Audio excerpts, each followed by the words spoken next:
This is Josh, And this is Mike, and and we are Must See Before You Die. yes, Um, and we're doing a movie where a lot of people die today. Deader than Mike's football team chances of making the playoffs. and deader than my internet too, probably. It's more alive than my internet. Let me put it that way. So yeah, today we're discussing Friday the 13th, part 3. And you know what? This is one that I grew up watching the most, Mike, because I think it was always on AMC a bunch and like TNT, like for Joe Bob Briggs used to do a Monster Vision host and stuff, and they would play it on there a bunch. And for some reason, it's the one I always remember watching, and I always remember that nerdy Shelly guy for whatever reason. So he's a memorable character, whether I like him or not. He's memorable. Yeah, and he's got a very important role, which we'll talk about a little bit later on too, because for the whole franchise, believe it or not. Right. So my initial thoughts of this movie is I kind of didn't really remember what it was all about and how the story connected to the first two, Mike. I don't know if you did or not. I just didn't. So I was kind of anticipating how this would all fit in, and boy, was I surprised. I'm gonna save my I guess my rating to the very end, and it was definitely surprising. Let me just put it that Yeah. way. Let's get the synopsis in here, Mike. All right, let me read this to everyone here, and this comes off Rotten Tomatoes. I think they do a really good job on this. This is Movie Info. It says the third installment in the Friday the 13th series picks up on the day after Carnage with homicidal maniac Jason Voorhees stealing some clothes and killing a local store owner, and killing a local store owner. Meanwhile, Chris, new character, and her sometimes boyfriend Rick are hosting a group of teenage friends at Chris's. Hey, Mike, Rick, I just want to interrupt. Rick is kind of like a creepy guy, in my opinion. Yeah, well, he looks like he's 10 years older than everybody else. Yeah, also, he told the girl if she doesn't put out, he don't know how many cold showers he's going to be able to take over that weekend. That's very true. So it says, so are hosting a group of teenage friends at Chris's lake house. Despite a run-in with a local biker gang, they enjoy a weekend together. That is until Jason begins knocking off kids and bikers alike. Okay, so at the beginning of this, we had another horrible recap. But at least this recap plays into a new scene, right, Mike? Yeah, and it's 5 minutes instead of 6 minutes, right? So what you see Jason actually like get up, but when we left Jason, the machete was still stuck in him. But then all of a sudden you see it in his hand or whatever on the ground. It's laying beside him, he picks it up. And then he crawls away. Yeah. But then again, when you see Jason later in this film, he has no damage here. There's no damage. There's no any of that. So, and this is the day after. So technically this movie doesn't take place on Friday the 13th. It takes place on Saturday the 14th. So there's already a movie about that too, though. Yeah. So Saturday the 14th this takes place on. So they do the recap and all that. And yeah, they show Jason. He goes up to the store owners. He's like steals their clothes. It says, I guess, because he does have a weird pair of jeans on and a weird like big kind of like overhang shirt on. I don't know how to explain it. Too big for him, even though he's a big guy. Somehow Jason grew 6'4" in this movie. Yeah, from the beginning of this movie, when they recap it and they show his size, till by the time at the end of this movie, he's went from 5'8" to 6'4", 240. I mean, he's a big dude, and I mean, come on.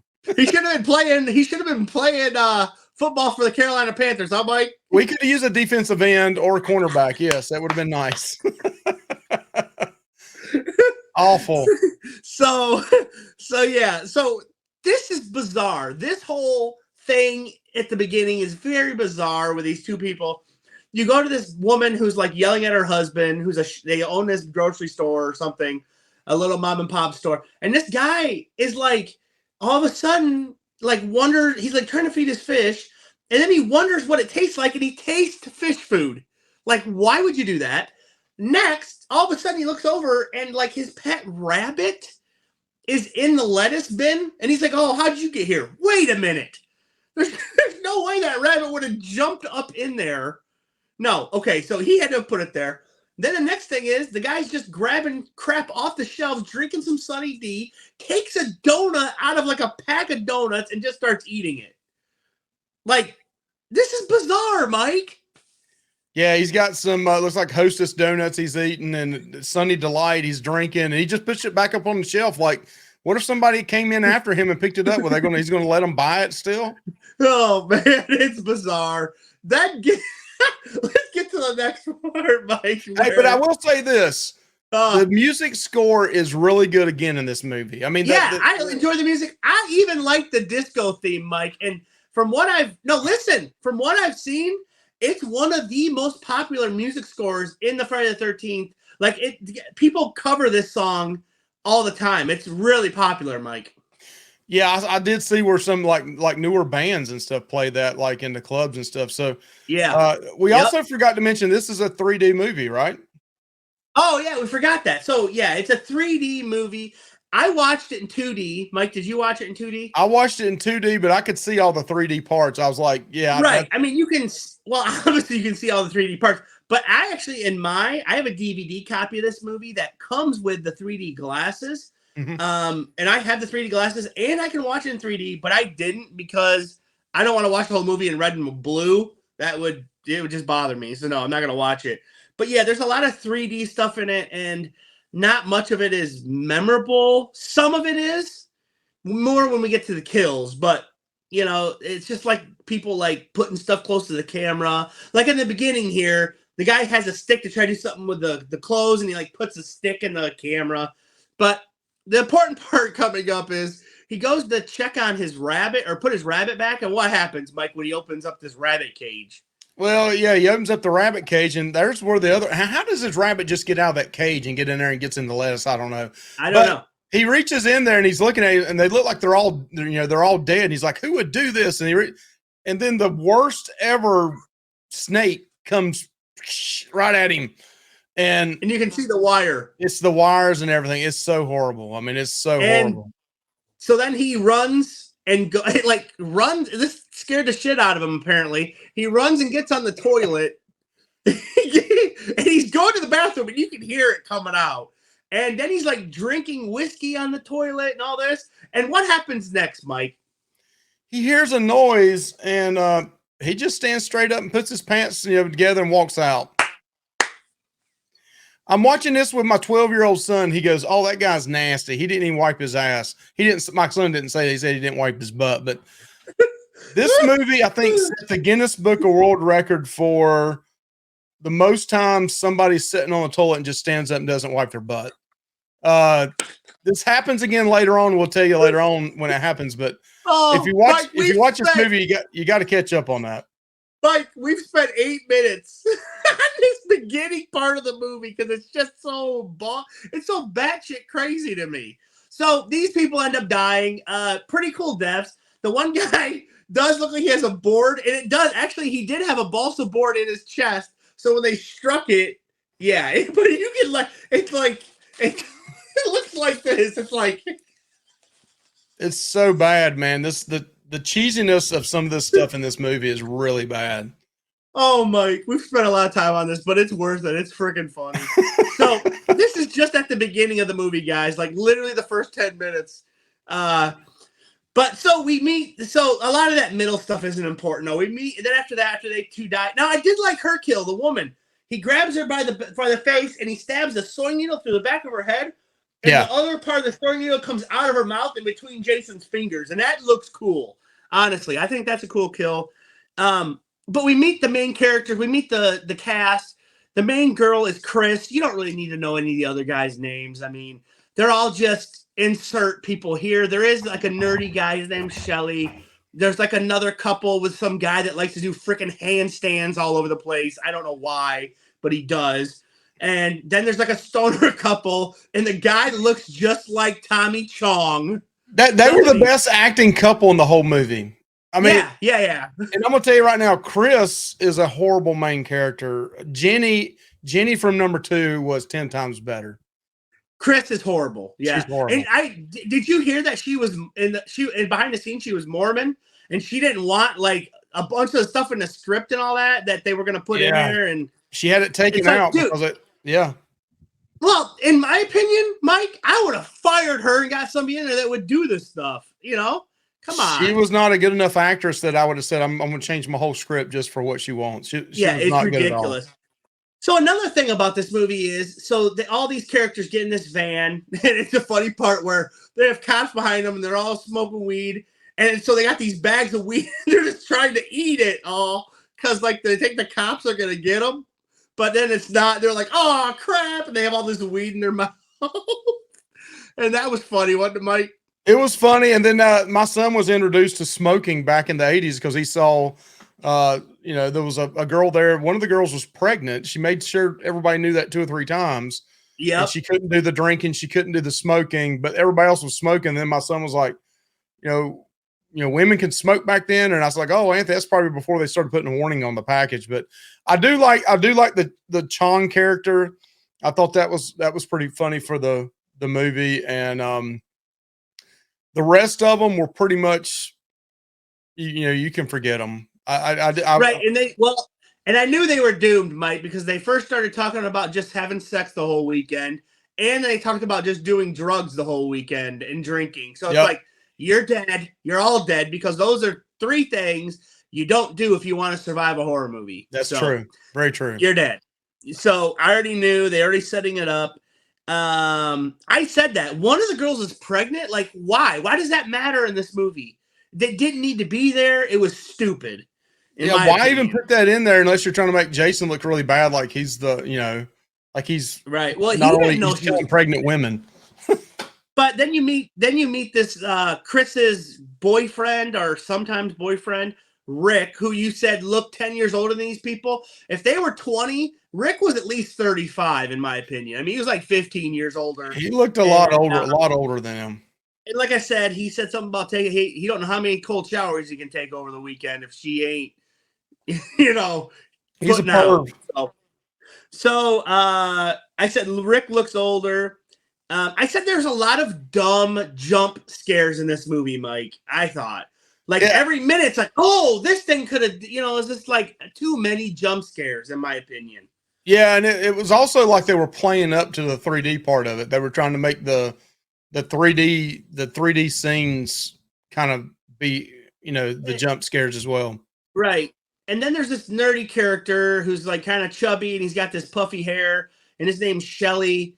And he's always trying to do practical jokes and stuff, but he wants girls to like him and stuff. But this guy's not getting laid by any of these girls, no matter how hard he tries. And the one girl even feels bad for him, who is actually, I think, the girl that's the Hispanic girl. She's the prettiest girl there in the movie. Huh? She was the prettiest person there, and I liked her character. She was actually a decent actress. Yeah, and she looked very familiar to me, Mike. Like I've seen her in other things. But yeah, she should have far been the lead actress in this, not the girl that played Chris, in my opinion. But she kind of felt bad for this guy.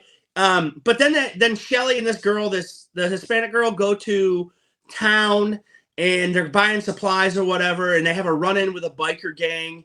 There was a girl, a guy, and then another guy, 2 guys and a girl in this biker gang. And Shelly has a run-in with him, and then he wants to make them pay, so he runs into their motorcycles and takes off or whatever. So now this motorcycle gang wants after them. And it was funny because the motorcycle gang did beat the crap out of Rick's car. Yeah. And then Rick's like, what'd you do to my car, man? Like, here's the keys, man. Yep, it was funny. I thought that was funny. Anything to say about any of that, Mike? I mean, I like the biker gangs added. There's a little funny scene there in the gas station where they're, she pulls out a condom, says, you're going to use this, and it's really Shelly's. Right. You've got to watch the follow up to this for some behind the scenes. Did you know this for this movie? Because there's some things I'd like to bring forward about some of these characters in the next one. So make sure you watch that as well. But and there was like slight racism in that part too, where the woman looks at her and says, "We don't accept food stamps because she's Hispanic." So yeah. So all this, Jason's at this house, and he's just kind of stalking these people. He's not really doing anything yet. Um, but the biker gang comes there, and they're like taking the fuel out of the van of the people and stuff. And then the girl biker wanders off and goes to this barn. We didn't say that. So there's like this big barn on the property too, where Jason's kind of hiding out. And so she goes in there and she's joking around and playing around, and they're gonna burn this barn down. This biker gang is. They got this gas. They siphoned it, and Jason's in there. And all of a sudden, the one guy, they're white. There's a white guy that's a biker, and he comes over and he's like, "Stop messing around with this girl." And she's like swinging on this thing, and then he looks up and she's gone. And he's like, "What the heck?" So he goes in the barn, climbs up, and then he's looking and he turns around. And she's stuck to like one of the posts with a pitchfork right through the neck, man, and her feet are hanging off the ground. Very cool kill, Mike. Yeah, I like that one. I had wrote that down as my notes. Yeah, the version I saw didn't really show it. It just showed him turn around, like going towards her, and then it showed her. I mean, like stuck up. I may have not seen the full version of it, but they don't show the kill. They just show the after kill. She's hanging there. Right. And then this guy, this little white guy, gets stabbed by Jason with a pitchfork. And what the part I found funny was he reaches behind and like feels the pokers in his back, like the ones coming out. I'm like, what was the point of that? You knew they came out the back. Like, you're dead, dude. So I thought that was a funny part. And then hey, one thing we need to mention, one thing that's really important here, and we'll mention the other part of this, is all the way up through this part of the movie, you never see Jason's face. No. So like keep it in shadows. Yeah, like you always see like a shadow or something, or like he's behind the clothesline and blankets and stuff. You never really see his face because he doesn't have the sack on his head this time. So yeah, you're right. So I said that I noticed that Rick has Jason's mom's sweater on in this. Did you notice that? That sweater is the exact same sweater that Mrs. Voorhees wore, dude. It looks the exact same. Well, I mean, this is a guy that's supposed to be in a farm, country sweating, muscles, good shape. He's wearing these, tight blue jeans and looking good for the ladies, or he thinks he looks good for the ladies. And then he puts on a flannel shirt and like a cardigan, like a sweater over it, like tied around his neck. And I'm like, really? You're out in the middle of the country and you're wearing, I mean, you're a country boy, supposed to be, bragging to her about how strong you are and how you work on the farm. And then you're wearing like a cardigan. I mean, come on. I'm telling you, dude, that sweater looks exactly like Mrs. Voorhees' sweater. It looks like the exact same one. And then I said that, and then they go into this story where Chris is talking to Rick about how 2 years previous, so that would be 2 years before we actually see Jason in part 2, where he's 5'8", and then in this flashback, he's 6'4" again, no, and he doesn't have a mask on, and he tackles this girl. He doesn't have bib overalls on or flannel. He's got the clothes on he has now, basically. And he attacks this girl who fell asleep against a tree because she's mad at her parents. And so the thing that I don't get is that he drags her away, but then when she wakes up, she's in bed. So at home. So I don't know what. Oh, so originally they wanted to do some kind of a rape angle with this, but then that girl put a kibosh on it in the script. So they kind of just left it up in the air, like you can think of your own why this happened like that, right, Mike? Yeah, why even put that in the movie? I mean, I didn't see. It's stupid. It should not have been in the movie, Mike. It should have been cut. You're right. It's dumb. It adds nothing to the movie. Because, so you're telling me 2 years earlier he was out doing stuff, but like then he just chose, like on Friday the 13th, 2 years later, started killing people? Like, no, I don't know. It's dumb. It's one of the things that makes this movie stupid, in my opinion. You do finally get to see his face, the newer version of his face, because he doesn't look like he did in the previous movie. Right. Which totally is not different. It's not that bad. It kind of looks like a take on the Toxic Avenger, but yes, I mean it's not bad. He put her in bed and left, I said. So I said here comes one of the best kills in my opinion in the movie, where the dude doing handstands and the chick get busy in the bed, the pregnant chick, and they get busy or whatever. And then this guy does handstands all over the place trying to go get beer for his woman that's pregnant. and then he's doing handstands, and all of a sudden he looks up like this, and Jason's got a machete like that, and it's like an iconic scene because Jason's looking down with a machete like this, and he just chops this guy in half, man. I mean, literally. I mean, because you see him hanging from the ceiling, and he's just cut in half. So I like that kill a lot, Mike. Did you like that one? Yeah, Like, I think I'd read this guy doing handstands. Yeah, I thought that was one of the better kills. In fact, that maybe I don't know. We'll talk about our best kills here in a little bit, but that one also, if I'm not mistaken, from behind the scenes things, they had shot that one from a plexiglass looking up. So you see the guy on his hands, and then all of a sudden you see the machete come down. Right. So I thought this was pretty cool that the pregnant chick is like, where'd my boyfriend go? I don't know. I'm just going to check out a Fangoria magazine. So she picks up this Fangoria magazine, which was really cool. And then she flips through it, and to the page she goes to first, it talks about Tom Savini's like practical effects or whatever. And I thought that's super cool to give Tom Savini a shout out because he was important in the first movie. I mean, he didn't want to do the second one because he thought the Jason concept was stupid. Yeah. But he did get a shout out in this movie, which was really cool. And a Fangoria magazine was always one of those things growing up that I never really had, but I always heard like my older cousin and stuff, and different people had them, and they thought they were cool. Like they were a cool magazine. So I said Tommy Chong got lit, but Tommy Chong, I'll call him Tommy Chong. But what did he do in this movie, Mike, when he went to the bathroom, and what happened with him? Same thing. He's sitting there and he's smoking a doobie, man. And all of a sudden the whole place starts shaking. He's like, whoa, like he thinks it's really good stuff. And then what did he do again? I'm sitting there watching my son. He stands straight up, doesn't wipe his butt, puts his pants on, then goes and check things out. I mean, that's 2 times in this movie that happens. Twice. Yep. So yeah, that happened. So he goes down and like checks out this like basement for some reason. And Jason throws him into this electrical box, and he's like, oh, like just his one hand goes in it, and somehow that electrocutes him, and he gets killed. And it turns the power off too, of course. So what do I have next? I like the Rick kill, man. I know you thought it was not cool, but Rick, literally, Jason puts his hands right here, and the guy's eye like pops out, and it shoots out at you. Now the effect is cheesy. But the kill's cool, in my opinion, Mike. I like the kill. The kill itself is cool, but the effects is so bad. I mean, it's horrible. And in the 3D effect, you see the eyeball popping out at you. It's like going right at you, but it's so bad. So I know we skipped some kills, but we can't go through all of them right now. We'll talk about. The other one that was stupid was Shelly's kill. Shelly also, we skipped that. Shelly actually introduced the hockey mask. He tried to scare a girl with it, and then he went in the barn, and Jason ended up killing him, and that's when Jason got the iconic hockey mask, put it on, and then, yeah. The funny thing is he shot a girl with a harpoon gun, and that was a really cool kill as well. And it went right into her eye, man. The 3D effect on that probably would have been really cool.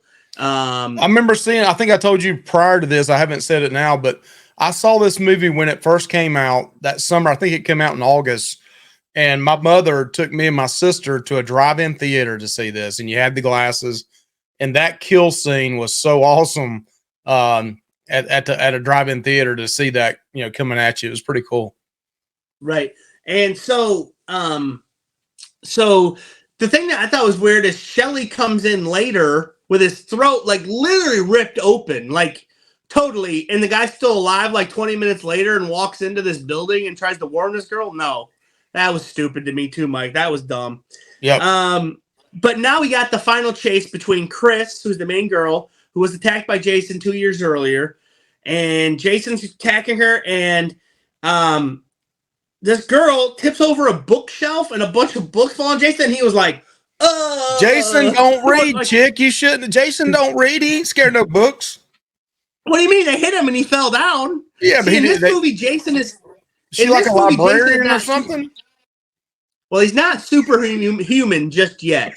He actually has to run places and get places, and also he can be hurt. So she ends up pulling the knife out of the pregnant chick. Oh yeah, we forgot to tell him he does kill the pregnant chick, knife through the chest. Yeah. But she pulls the knife out of the pregnant chick when Jason's running after her. He ends up she stabs Jason in the hand, like right through the hand, and then stabs him in the leg. and then takes off. I like when Jason can get hurt. I like these earlier movies because of that. Um, so, and the other thing that was funny, he ran out of the house and she grabbed like a log, hit him in the head, and he was like, and like fell face first into like a railing. It was stupid, wasn't it, Mike? Yeah, it was all she could do to pick the damn log up to hit him in the back of the head with it, and she barely hit him with it, and he's like went out completely, Yeah, it was silly. But then the next, they're like fighting in this barn. The one biker, the African American biker, comes out. He's still alive because Jason just knocked him out, and Jason like cuts his arm off and just starts hacking away. So that gives this girl opportunity to take an axe, put it right in Jason's head and mask, which that mark of the mask will continue on through all the movies. They did get that continuity right, Mike. Yep. So the thing's there, and Jason, she does hang Jason first before that, and he lifts himself up. He lifts himself up out of the noose, and when he does, he like shows her his face, and he's like, ha ha ha, like it's me. Like I was the one that chased you, kind of like that. But yeah, he did lift himself out of the noose, which was cool. But he's just laying there with his axe in him, and she like goes and like faints or something. And then she wakes up and she sees Jason in the barn with his mask off, and then all of a sudden he comes, kicks the door down, and he comes running out. Turns out that was all a dream, Mike. Yeah. She's in a canoe. And then also the other stupid thing, in my opinion, Mrs. Voorhees pops out of the lake, head intact, with like worms hanging out of her face. She grabs her and pulls her in, but that was a dream too. I didn't like any of those fake endings. I thought both of them stunk. She didn't even know Miss Voorhees, so why would, unless she had heard the story, but remember this is the next day after, so she wouldn't have really have heard, she would not have heard the whole story. I guess she would have heard the original story with her getting her head cut off from the first one, but yeah, I mean, why would she have her head? Yeah. Both endings were horrible in my opinion. I didn't like the ending of this one, but then it went on, and she's hysterical in the cop car, Chris is, and stuff. And they show Jason just laying there in the barn with the axe still in his head. He's dead. I mean, he's in this, in my opinion, like this was like the end. They were killing him off, I thought.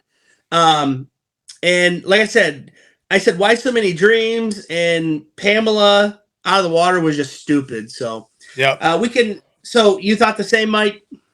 Yeah, I thought it was a mess, man. It was a hot mess. Let's just put it that way. Okay. If you haven't noticed by now, I am not a fan of this movie. Yeah. At all. So what is your favorite kill in this movie, Mike? So I think you mentioned it earlier.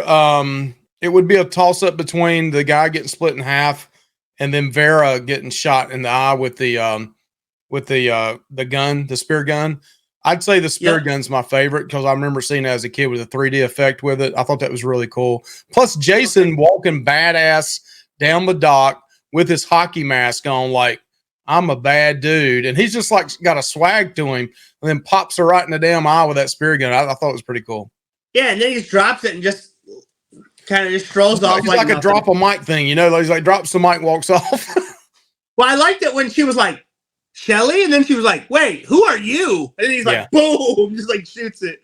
So, like I said, that character, that girl was done wrong in my opinion. I didn't like how they killed her, but I thought she was the best actress. Like I said earlier, she's the best actress in the movie. My favorite kill was the guy that did handstands getting cut in half. I love that one. I think it's iconic. And like I said, the best thing this movie did, in my opinion, was introduce the hockey mask.